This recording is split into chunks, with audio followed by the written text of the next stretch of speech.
My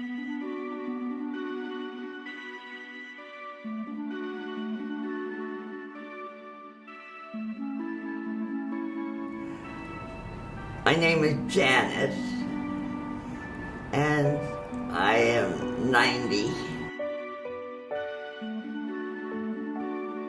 And I'm very inspired by everything that goes on in life, the positive, the negative. Well, I was born in the Bronx, which is in New York City. My mother and my father were very musical. And so I went to the opera very young. I was 5 years old when I went to the opera. And I was so inspired by music. Music joins people together. I mean, if you're with someone, they don't like music, distance yourself from it. But we're born with like music in our soul. Sheldon Volk, born 1941, that makes me 78. I've always been political, I've always been a romantic, I've always traveled a lot. Happiness is not a word, it's an expression of a life lived, with not just reading a book, but understanding it, to learn from it. Not just meeting a person, but adore them and learn from it. Not just eating a meal, but to understand a little bit where that food comes from. Live with cause. Gail Matuzak. I was born in Chicago, Illinois, and I'm 72 years old. In my early 20s, I was at the University of Michigan getting my third master's degree in music. I was just married. He was walking down the hall behind me, and he said to his assistant director, "I'm going to marry that girl." And a year later, we were married. Just like that, a year later. I was pregnant, I had the baby, and instead of being a teacher like I wanted to be, I became a piano teacher. And my last name was Matuzak, and they didn't like that name for some reason, so they called me Mrs. Music. One day, I woke up and I said, I want to be a hospice volunteer. We were living at Palos Verdes at the time, and that day, I'm not kidding you, the Palos Verdes Peninsula News arrived. I opened it on page 3, it said, San Pedro Peninsula Hospice and Home Care is offering orientation class today for volunteers for hospice. So we went to this lady's home. She hadn't been out of her apartment. She had uterine cancer. And I played Silent Night in the first Noel. And she went from this gray, sickly woman who hadn't been out of bed in weeks. And she just blossomed with joy. I thought, God, you gave me this silly talent in playing the piano. It changed my life. My name is Louise Zackheim, and I'm 103 years old. I had an older sister, Beulah, 16 years older than me.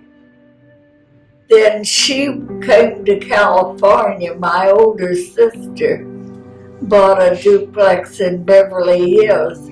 So then I came to California, and that's when I started taking dancing lessons.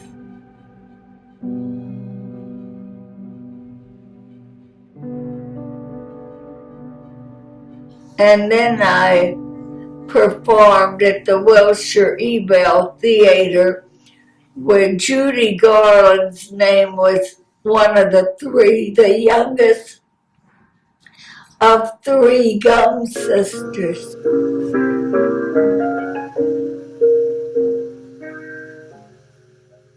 Dozens Crowds of boys would storm up. I had to lock my door. Somehow I wouldn't warm up to one before. And that's how I met her.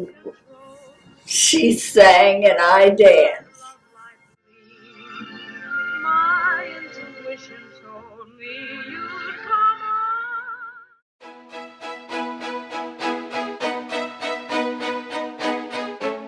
on. My name is Jerry Brown, same as the ex-governor.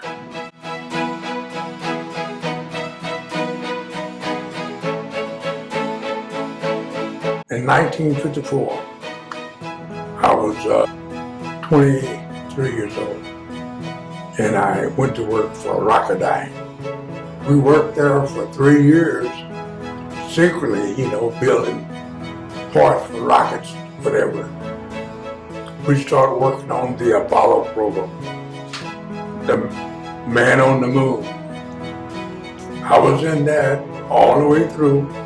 So this is the big baby, $1.5 million thrust, that's what it was, okay? So finally, they called a guy, an astronaut named Gene Cerner. And I got on stage, they took my picture and everything. And I was giving him a rundown and not realizing that he eventually become the head of all NASA. But actually, he landed on the moon too. And he was about the same age I was at the time.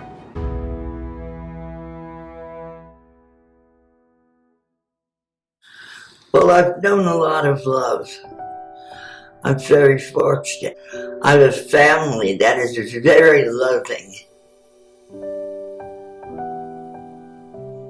When you love, it puts you in a whole different realm, a whole different pursuit.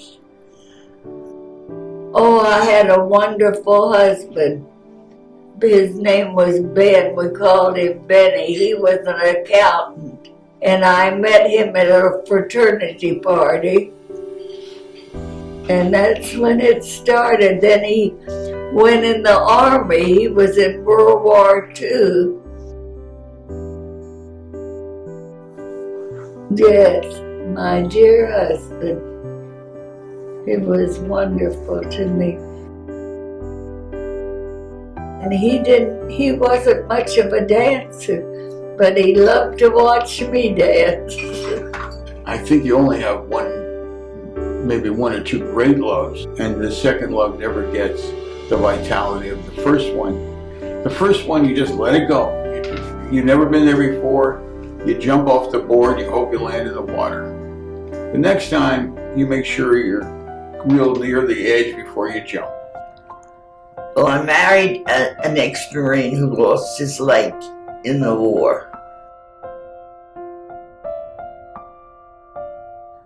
My kids were never made aware that Daddy was different. He was always special. As I said, we ice skated, we skied, we danced, we did everything. I'm married up to 1975. All my kids are by my first wife. She just passed away here in 2015.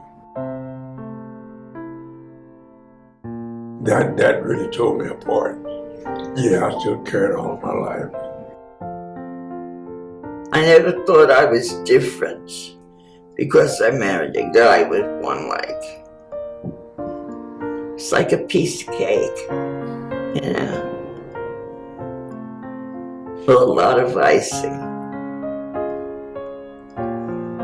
Our marriage didn't last long, but it was one of the most marvelous experiences of my life. For him too. You accept more than you ever think you would accept. With that goes pain, hospitals, surgery. A lot of things go with it. and yet you deal with it. Nothing holds you back except yourself. I left these big mansions, and I lived in beautiful homes all over the country. And here I am, happy in my little teeny tiny room, but I'm happy. There's new beaches, there's new sailboats, there's things to do, there's songs to be sung. Keep doing them. I went in for my last operation. The doctor said, I really shouldn't do this. You're not strong enough, but I think you've got enough fortitude that you'll make it. I said, and I went in, in that moment before you're wheeled away in a gurney, I said to yourself, do you really regret anything? I said, not a damn thing. And if I don't make it, it'll be okay. It's a nice way to die. So that sort of sums up my life in a way.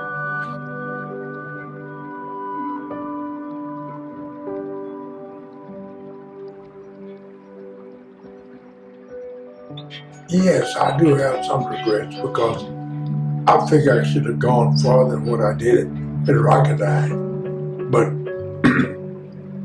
at that time, all those places were sort of racist regime, okay, and you never got the promotion you should being a black man, okay, and that was the guys that I beat out, but they got the job. And so that was one thing that I regret. We would visit hospitals, but guys were going to be amputated. We met a guy who was 17, had to lose his leg. And he said, well, I don't think my kids would accept me. I said, why not? He said, because I'm different. I said, but you know how wonderful it is to be different. You're not ordinary. He said, I never thought of it that way. He said, what am I? I said, extraordinary.